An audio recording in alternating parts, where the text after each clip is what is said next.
Welcome back to another YouTube segment. It's the All Day Everyday Show with All Day AJ and Manny Ruffin. If you are not already a current YouTube subscriber, hit that subscribe button down below. Like the video if you like what you're seeing, and drop a comment if you agree or disagree with everything that we are saying. We do respond to every single comment here on YouTube. In today's video, we will be talking about the NFL. Ryan Tannehill has made some questionable comments on mentorship that Kurt Warner has weighed in on Twitter. We have some NFL draft thoughts from both of our teams, and then we will be getting into what was the other thing that was there one more thing that I'm oh yeah, there's one more thing. My man, someone I'm a big fan of might have signed a life sentence over in Detroit, but we'll talk about it. And Jameson Williams might have signed a life sentence over in Detroit. We don't know. Let's turn it. Listen. Jameson Williams was a little bit you could see I might have been taking it too far saying the life sentence. We're turning around Detroit a little bit. I might have been. I had to catch myself. In the pictures with Aiden Hutchinson, he looked like he was going. He looked like he was. He looked a little upset. Just a little bit. So we'll see how all of these pan out in this video. Let's get into it.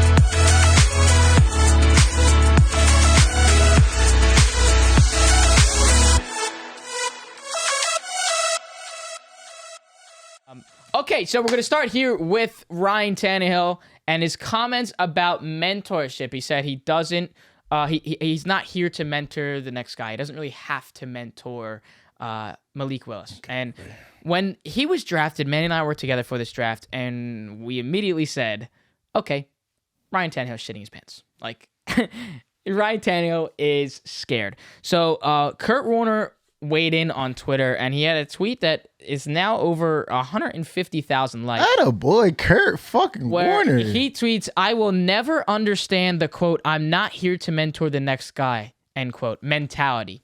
So for all you young quarterbacks that need a mentor, DM me and I'll be that guy. Happy to help in any way I can."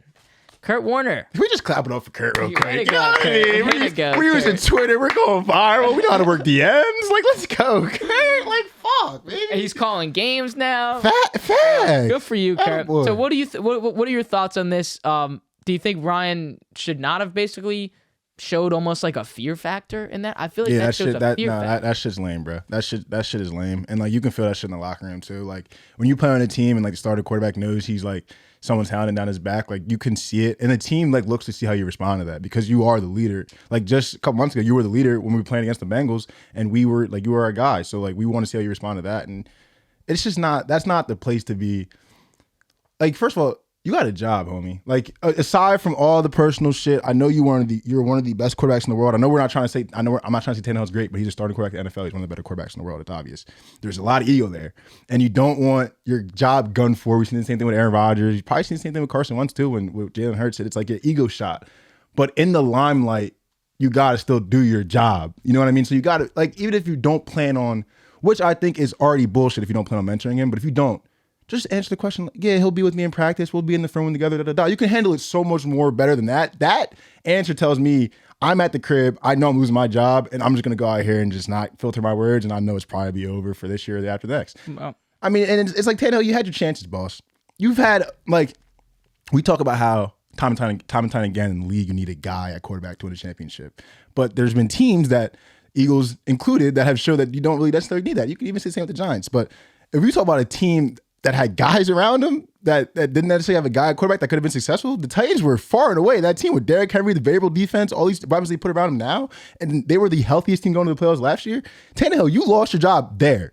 Like, it wasn't the draft, it wasn't that. You lost your job, Ryan. Like, they gave up plenty of assets for you, made it known you are a guy. I think that the GM come out in the offseason and said, like, we're not trading it for no quarterback or something like that. Tannehill's our guy. So you lost your own job, boss. Don't like project your own shit on Malik Willis. This is a guy, first of all, he's a great dude. They had clips of him like giving homeless people shirts and shit outside. It wasn't planned. Like, he wasn't even trying to have people get on camera. Like, just show the dude some respect coming in, bro. And you remember how it was when you were a rookie? Like, it's like when you go in, if you played high school football, it's like when you go in maybe 9th grade if you made varsity, or 10th grade, the first year you start playing varsity, and like you go to the varsity practice, it's like, fuck, dude, these dudes are like, it's a whole other level. Like, I would love if someone could just show me the ropes. And like, those guys that showed you the ropes in either high school or college, like, hold a Also, special like- hold a special place in your heart, because like it's like, bro, just do like you would have loved someone to show you the ropes, and you came in, bro. Just show somebody. Here's the other thing: it's with the mentorship in the NFL for quarterbacks, but not only quarterbacks, any position, any leader that's Any position.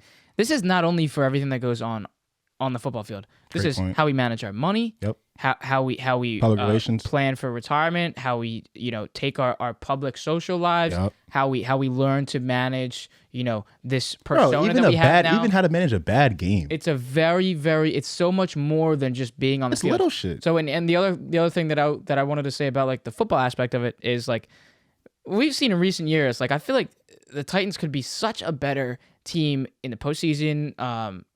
Actually trying to go make it and get that championship if Tannehill wasn't there and if they had a different guy. Yeah. So like if Malik Willis is really that guy, then you really are in trouble because Right. it almost feels like that it's not like they're one piece away because they are very, very close. Yeah. It's just if Tannehill could just be a little bit better in these situations late down the stretch in the season, in the postseason. I mean, come on, bro. We start with the Bengals game with a pick. That's bruh. what I'm saying. We take down Like, these turnovers. you just lost your job. So I think that was a smart move, and also the fact Hell that yeah. he even fell that low. I'm about to say, them. and when they drafted, you got to also take into account when they drafted him. They didn't draft him in the first round, Ryan. If they drafted him in the first round, I still would be mad you said that, but I would be a little more understanding, bro. He fell. It's I like, also would love to know if the Titans even had a thought of like, we actually could get Malik Willis, or that was like, holy shit, guys, everybody in the draft, room, like throwing papers. what they we do have a is chance of getting so Derek Stingley Jr. was talking about this after he got drafted by the Texans, which first of all, him and Lovie Smith are gonna have a lot of fun together. But he was saying like, you go to these meetings and they're like, yeah, you're not gonna fall to us.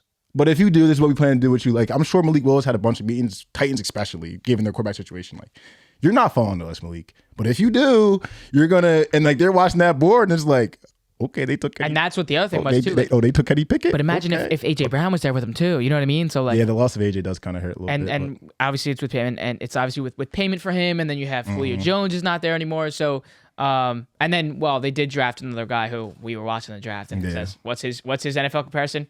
AJ Brown. Yeah. Like, wow, guys, we sent AJ Brown. I don't think, all respect to Braylon, I don't think he's gonna be better than AJ Brown like that quick though. Investment wise, it like even you see how they draft, they're moving a completely different direction. It's like, all right, all the old fuckers, let's not even because AJ Brown's not old, but all the old regime, let's get it out the door. Draft another running back for behind Yeah. Derrick Henry. So it's definitely going to be a like I just think weird how their offense is just- going to roll now. I don't think they're going to be as powerful, in my opinion. Like, to sum it all up with the whole Tannehill thing, just look out for people, bruh. Like, it's not that hard. Yep. Like, even like when people reach this out to us, like, yo, I'm thinking about starting a podcast. Like, what should we do? Just, yo, here's the mic. There's this, that, bro. You would die for somebody to do that for you when you first started, bro. Just be a good human. Like, it's not even about the whole ego No, shit. because that's a good point. Though, Just be because a good we have human, had bro. People ask us like what are those microphones? How'd you get started? Did you do this? Did you do that? Kyle And- Waterboys has done it for us. Like, just be a good human, bro. Yeah. It's not hard. You know, we Eddie hooked us up with an overlay on Twitch. Like, everybody can eat, regardless of what you think, Tannehill. Even if you keep playing good football, Tannehill, you mentor him,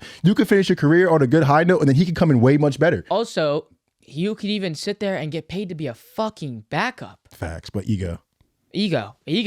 I have to be that guy. Well, like, you're not that guy, because if you were that guy, then the Titans would have a better outcome in the postseason. And that's just the fact. Jimmy G's everything that Tannehill wants to be. Isn't that crazy? No, that is true. And I loved how there was no chatter about where Jimmy Garoppolo was going to go in the NFL draft. There was absolutely no chatter. But then what do the 49ers do? And the last pick in Mr. Irrelevant, they draft Purdy. They draft a quarterback. Right. So but even like you're shining a great light on Jimmy G, because look, why? I mean, obviously, okay, they have Trey Lance. Trey Lance was a whole different situation, but how did he respond to the Trey Lance situation? We are one game away. So Tannehill, bruh, shut the fuck up and just play ball. well, you want to know why he probably was that good to him? Because there was heat. No, But because he had Tom Brady as his mentor. And he's That's very like, true. all right, so I know what And it's he like know to how be to handle mentored. that situation. I'm going to be a mentor to him. and there's Simple probably as that. no one that knows how to handle that situation in terms of mentorship than Brady. So I mean, it just goes to show, bro. The people that shut up and grab their lunch pail and go to work, as much as I hate to say that saying, but that's what you got to do sometimes. And it shows. Like Jimmy G, bro, after the injury, they drafted Trey Lance. They were hounding for his job. Even during the season, there were some games where I was sitting down here for some reaction shows, and we're like, yeah, we got to get Trey Lance. Well, even the other thing it was like and he keeps balling, just at the keeps beginning staying of the the season, course. some people were saying, like there's gonna be a dogfight to see who's even gonna be the starter. 100%. Obviously, that didn't happen, but that was Trey Lance, like the Trey Lance was persona. getting red zone That was the snaps chatter. first game of the season. Yeah, so there's the guys that tend to stay the course and just do the job, regardless of how you feel. Always usually end up on top or nearly. Like if you're telling me right now you're sitting at home, you would hate to have a Jimmy G career. Fuck out of here. But you didn't necessarily get to the mountaintop. But hey, you shoot for the moon, you fall in the stars. You know what I'm saying? What's it saying? You shoot for the moon, fall in the stars. Look at Jimmy G now. And wasn't he with some porn star in camp? Bro, stop it. Stop it. I'm just eager to see where he goes. Stop it. But all right, let's chat more about the birds. Let's chat more about draft picks. Let's start with the Eagles. We had Jordan Davis. We had Nakobe Dean. Very, very, very extremely late. But also there was the trade with AJ Brown, which was just mentioned. So let's talk about first with AJ Brown. Your thoughts on AJ Brown? Giving him $100 million. There's some incentives. There's a lot of guaranteed. $57 million guaranteed. What's that going to do for Jalen Hurts? And as a diehard Philadelphia Eagles fan, how are you feeling about this wide receiving core now? It does a lot for Jalen Hurts because AJ Brown and Jalen Hurts are just boys to begin with. So you can see him laughing too. It does a lot for you because you saw it with. I'm not saying AJ Brown's OBJ, but you saw it with Baker and OBJ. Like when you don't have that cohesion with your number one wide receiver, shit can go left or shit can go right really fucking fast. So that the fact that they're boys helps a lot because Jalen's struggling or not getting the ball, something they can talk about it easy and whatnot. Helps Devontae Smith out. I was just gonna say that a shit ton. Because, I mean, Quez, love you, baby, but like you're not taking the pressure off Devontae Smith the way AJ Brown will. And plus, AJ Brown's just a fucking football player. Like we talk about how like the Rams wide receivers, they block, run routes, get each other guys open, set good picks on their pick plays, they're not selfish. That's AJ Brown in the flesh. And he's a Philadelphia guy through and through. Love that he's rocking the 11. Also, that green suit jacket that he was wearing, that was clean. That was clean. But let me get to Jordan Davis. But I want to say one thing on AJ Brown. I do think that this is going to be even more of a very good situation and outcome for Devontae Smith because for Jalen Hurts, he's got ammunition to choose from. AJ Brown is a much bigger body. He's a much thicker built body where we can kind of get him on those slants, maybe hit off some tackles.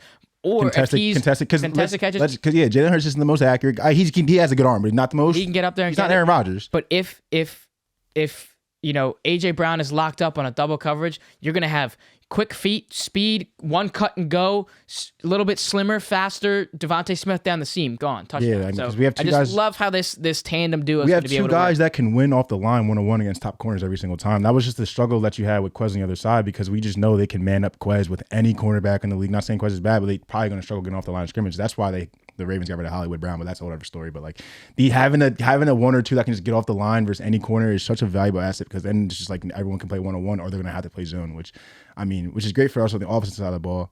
On the defensive side of the ball, we got Jordan Davis, Nakobe Dean. And Nakobe, the little question mark with the shoulder, I think he's fine. I think he's a football player. I'm not sure when they asked him to take surgery, so I'm not going to go too deep into it. But I mean, the dude wanted to play for a natty, and he probably didn't want to sit out and fuck up his draft stock. I'm not sure when he had to get surgery, that when they told him. So that can get fact checked. But you get Jordan Davis in there too. Essentially not Fletcher Cox replacement, but I mean, a couple years ago we were looking to trade Fletcher Cox. There was talks about it before he resigned. So you just see how Howie Roseman builds a team, and like I'm almost becoming pro Howie, like starting to become pro Howie because look how he built 2017, front to back. So Howie starts off the draft this year. Fletcher Cox's getting a little older. Jason Kelsey's getting a little older. Drafted the center. We drafted the center after we drafted Nakobe Dean. Got Jordan Davis, Nakobe Dean, the center of the future, front to back. And like people don't even understand, defense is literally just like fucking geometry, bro. Like if you have a tree and Jordan Davis up front or a tree like Fletcher Cox up front that can just eat up defenders, you can put an extra guy back in coverage because he can beat those 2-on-1s. Now we have, instead of having like 5 or 6 guys that can coverage, we have 7. And we can still have a formidable pass rush. That's why when you see these teams that are so good that they can get home with 4 guys rushing and drop 7 guys back in coverage. They don't have to bring 5 and 6 to bring pressure every time. So it's just a great foundation point. Like not saying that we're not, because we can win now. But still, like these great organizations, you see they're in win now mode. But then for some reason, like the Steelers, the Ravens, all these teams, they can still just draft for the future as they're in win now mode. So I mean, I'm almost becoming pro Howie. It's a little interesting. I also am just excited to see how this outcome of and this situation with this positive situation with Jordan Davis can he's jumping in with the Philly crowd this defensive front. Yeah. Like how much. I mean, it's scary. But it's also just a lot, again, back with this pressure point. You're taking a little bit more pressure off of these guys because, you're a younger guy. You could do a little bit more work. You can take a little bit more on you. But also, if they stop me, probably not going to stop you. Exactly. So things like that can also and BG still here. DB also, still here. Let's talk about, in terms of, I'm not asking the question on grading like the drafts. Right. I'm saying we haven't seen any of them play, right? But with the drafts for each team in the NFC East, including last year's play and outcome and how their record was, where would you rank your NFC East right now from top to bottom in those 4 teams, including this draft, right? So, Eagles have to be much higher. Okay, so we're saying who the best teams are in the league in the NFC. In the NFC East. If you, this is just, it's a weird question, but I think it's a cooler question because you're factoring in what this draft just did for all 4 of these teams. Being completely honest, and I know I did it last year on our NFC East predictions. No, but I wholeheartedly believe that the Eagles are the best team in this division right now. The Cowboys are the second team, but they lost a lot. And people are like, oh, Cedric Wilson's not. No, Cedric Wilson's a good football player. They lost good football players that were key pieces on the team. Do we want to talk about the defense end that they lost? They lost some guys. So I think it's comfortable to put them in the second slot. Dak's still Dak. I know. CD still CD. I know. But is CD still CD without Amari there? There's just a lot of question marks with the Cowboys that I had to see. And we still got Gallup there too after he got his payday as well. He also injuries. Mm-hmm. Unfortunately, I love Gallup, you know me, but injuries as well. So I'll slot them second. There's a lot of question marks. Football team, I'll put third, and then I'll put y'all fourth. Really? I don't really know. I just don't know what you guys are doing, bro. Saquon's gonna be healthier this year. That talks about what was these talks about Bradbury? Yeah. So what is going on? There's been talks that they were looking to trade him, and then there was a tweet that it was NFL. I think it was NFL Rumors or something tweeted this that Giants were looking to free up $10 million more in salary cap space. So they would getting rid of Bradbury, and then Darius Slay. Why would you do that? Literally comments, not WHY. Why, the letter Y, would you do that? Because even he knows 2 years ago he was the best corner in the league. But that gives me some of the reasons to slot y'all fourth because I just don't know. You guys just aren't trying to win football games. The football team's in win now mood. They're not great, but they are trying to win football games. You guys, are we sure about Danny Dimes? Obviously, are we sure about Bradbury? I mean, we know he's a great football player, but do we want to keep him around? Do we want to pay him that money? I am really happy about. We got rid of Jabril last year. I just don't know what's going. I just don't know what's going on. I'm really happy about the offensive line draft this year. And y'all grabbed the wide receiver too as well. Yeah, that should round out that core nicely. And we got a Kentucky speedster. So and then people are starting to say now that the Kadarius Toney trades are not going to happen. So then. The fuck was the point of that? I guess I don't know. I seen people. What that was then maybe that would be Sterling. Bye Sterling Shepard then, and then you have a second year, a rookie, and then you have Kenny Galladay, which is we're not. I wonder what he does with his money. He got a lot of it. He got a lot. He don't got did draft a tight end, which was good because Evan Ingram is gone. Very true. But you got 2. Obviously, you got Evan Neal, and then you got 2 North Carolina offensive lineman as well. So this front to back. This entire offensive line has developed into a much younger line, which is very exciting for Saquon Barkley's sake. And then added some extra running backs in there. I get very optimistic every year after these drafts, but I seriously do think and I said this on that Twitter clip. I seriously do think that this draft alone, I've never been as happy as I was after those first 2 picks. You get another defensive end there. Get there to help out Leonard Williams on the other side. Facts. And then you get Evan Neal, big boy Evan Neal to create some protection for Daniel Jones and open up some space for Saquon Barkley. So I'm excited for it. They usually say the boring drafts are the best drafts long term. So and it was nothing really flashy for the Giants. If if the Commanders did not get Carson Wentz, oh my fucking God. Then Jesus Christ. I've been saying the football team this whole fucking I think that's right. I didn't even notice that, to be honest with you. All right, so it's the Commanders, guys. Everyone did readjust. We got so accustomed to saying it for the NFL reaction shows that I didn't even. Because I almost said the other one. It was last year. I'm almost saying the other one so many times. Football team. Yeah. So I have it ingrained in my mind, and now it's Commanders, bro. Commanders. Jeez. But I just think in terms of rating these 4, I think the outcome for putting the Giants higher would be insanely different if there was no Carson Wentz, addition to the Commanders. So I don't know. I love what's going on with your coaching staff, though. Coaching staff got a lot of weapons to play with. Joey and Brian are great additions. Dabble got a lot of weapons to play with, so we'll see what he got. And a lot of the things that they were saying, when Louis Riddick was chatting, and Todd McShay and Mel Kiper in the first day, and then it was nice. The second day on Saturday, they were sitting outside and they were had the sunlight on them. But you had Mel Kiper, Todd McShay, and and Louis Riddick sitting, breaking down some of these offensive line, moves for the Giants in day 3, where you get the later round picks where people don't really know those names, but you show the highlight reels and then you have these experts talk about them and why that's important to their teams. And some of the things that they said is, all right, so for these guys, they just need to be coached well. If they have some of the fundamentals there, but those pieces just have to line up. And I don't know if it can line up, but with really good coaching, it will. And that's why I'm excited for that, because it's like Brian Daboll, like, you know what you're doing. So they say. So they say. And then you have your buddy from Buffalo as well, Joe, upstairs. So, in terms of coaching and development for these players, I there's no reason for me not to be optimistic. If we still had douchebag, Joe Judge, then yeah, I probably wouldn't be as optimistic as I am right now. Never on the Joe Judge train over here, man. I was, and then you lost me when we go. We're on our own 9-yard line. Listen, any grown man, especially if you like sign for a really prestigious job, like when there's only 32 of them, like you don't got to puff your chest out to impress you, bro. You just got a job where there's only 32 of them available in the nation, bro. You don't got to puff your chest out. You don't got to do all this. Bro, it's cool, bro. I knew from that point on, I'm like, oh, there's some smoke and mirrors going on. I don't know if Bull know what he's doing. Oh no. But it's gonna be exciting to see. It's been interesting. What's been really interesting about like doing this podcast with you is like I had to like it used to be really fucked like New York. Like I wouldn't even give a fuck, bro. Yeah. Like I would have to get to like obviously I follow the sport, but like I'm not like quick to look at what's going on in New York. Like now it's like, oh okay, what's New York doing? Like I'm watching Rangers games and shit. I'm like, yeah, I think I also like just am not as. I mean, I still hate like all Philly sports, but I'm not as much of like a hater on those things. Like I feel like younger, That's what I mean. Like younger days, like I'm talking like middle school, high school. Like it's really fuck New York, bro. Like, but like that AJ Brown like trade and how that works and like what I said about it, like even if I I do hate Philly, but if I like Philly sports, but if I really was like, it's hard to explain, but if I really was.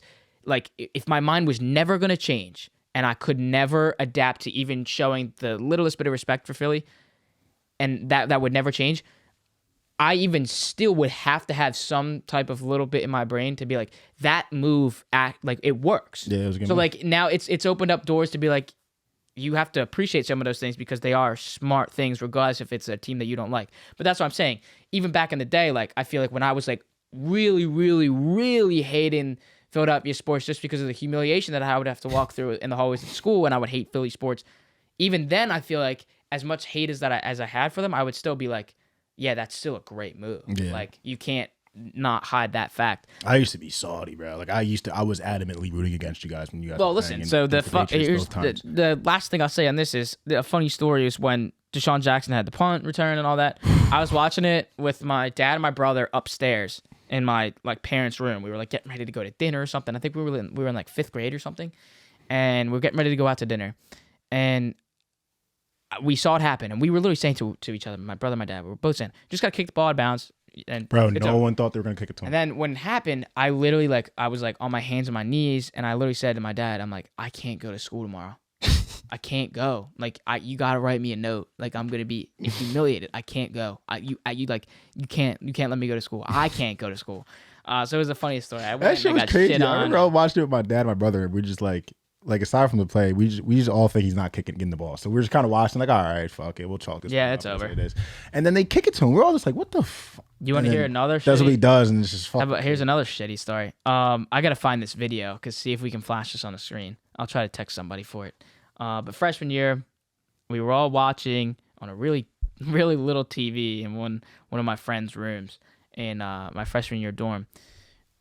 Probably 10 or 12 people in this room watching on this little TV of Jake Elliott kicking the bomb. Oh my god! And I'm literally sitting on like my friend's that was bed, freshman year. I was watching that shit in my dorm. And I'm sitting on my friend's bed, and it goes through, and like everybody in this room is going fucking ballistic, and my head's in my hands, and I'm like, and I literally remember sitting there in my head when I just could, all I could hear was the screaming in my ears and the fucking like pushing me back and all that kind of stuff. I literally like just remembered that moment that I just said where I was like, Dad, I don't want to go to school tomorrow. Like I'm gonna get humiliated. So there are some things where New York sports is really fucking taking me down, but we have to talk about the Yankees in the next segment. So We appreciate you guys for tuning in to this segment for some NFL talk about the draft and Ryan Tannehill's questionable comments on mentorship. If you did like this video, drop a like down below and a comment if you agree or disagree with anything that we said. Like I said at the beginning, we do respond to every single comment on YouTube. It's the All Day Everyday Show with All Day AJ and Manny Ruffin, and we will see you on the next one.